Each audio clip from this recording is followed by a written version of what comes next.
a dollhouse for your dollhouse surrounded by books.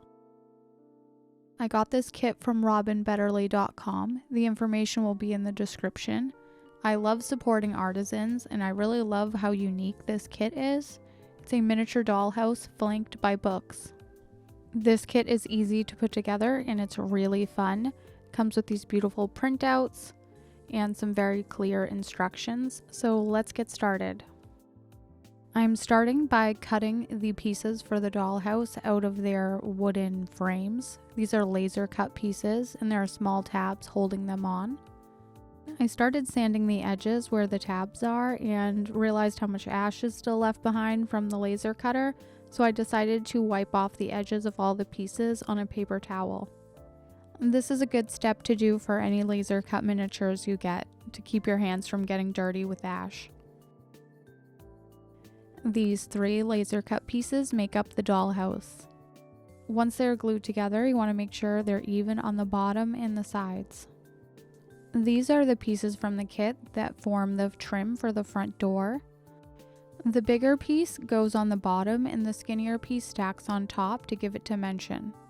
While I'm waiting for the glue to set some more on the dollhouse pieces, I started cutting out the dollhouse front from paper. I always forget that I can just use scissors. Instead, I always use my X-Acto for everything. This is very simple. The paper piece just goes on the front like this. I used tacky glue on the sides and white glue on the front. I brushed out the glue on the front because I didn't want any rippling on the front of the dollhouse.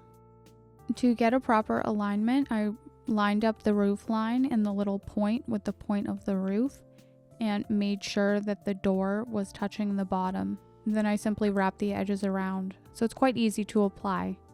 This isn't part of the instructions, but I chose to seal my dollhouse with matte Mod Podge, and then I used gloss Mod Podge on the door.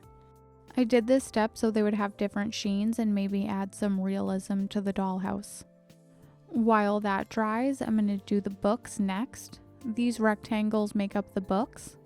To make it look more like pages, I decided to use a round file. This first method of filing it on top was alright, a little slippery. The next technique I tried was putting the file on the table and sliding the book on the file, and that worked a bit better. This third technique worked the best, where I just held the book steady and slid the file alongside the edge. This step isn't part of the official instructions, but I really like the look it gave. I only filed the top because that's the only part you'll see once this is assembled. I painted all 3 of the paper sides of each of the 3 books and put them aside to dry. While I had the white paint out, I gave another coat to the door trim. The books have dried and I really love how they look. The kit comes with these beautiful printed book covers, so I'm cutting them out with my scissors. 2 of the book covers are pretty similar in size, but they go to different book forms, so you just need to pay attention about which one you're gluing on to which. So I did read the instructions, and it says to put glue on each side and not on the spine, because then the spine of the book curves out and it looks more like a book. But I forgot to do it that way and I glued the spine first. It still looks great either way. Once all 3 books were assembled, I sealed all of them with gloss Mod Podge. This adds some realistic shine to their dust jackets and also protects them. I'm turning my attention back to the dollhouse and using dimensional magic on the door knocker and mail slot so the door will look more realistic. The kit includes tiny gold beads to use as a doorknob.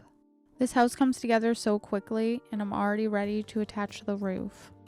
The roof pieces look like they're the same size, but one of them is actually slightly smaller, so you want to pay attention to that when you're assembling. I sanded the tabs off the end and started painting the edges using a gold marker. The instructions say to paint the edges pink, and I wish I had done that instead, and I might actually go back afterward and change it. The smaller piece gets attached to the roof first. I sanded the roof at an angle to make room for the second roof piece. This is really easy and the instructions are really clear about what to do. I also need to sand the side of the roof since a book needs to sit flush up against it. I attached the bigger piece of roof and sanded that edge as well.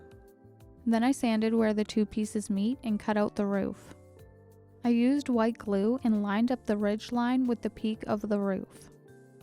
I glued the larger piece of door frame and the smaller piece on top of it.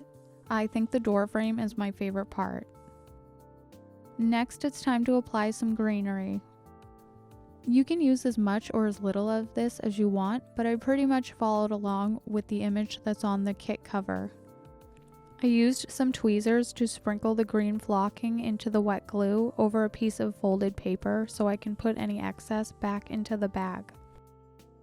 Then I glued the books to the dollhouse so I can finish flocking the roof.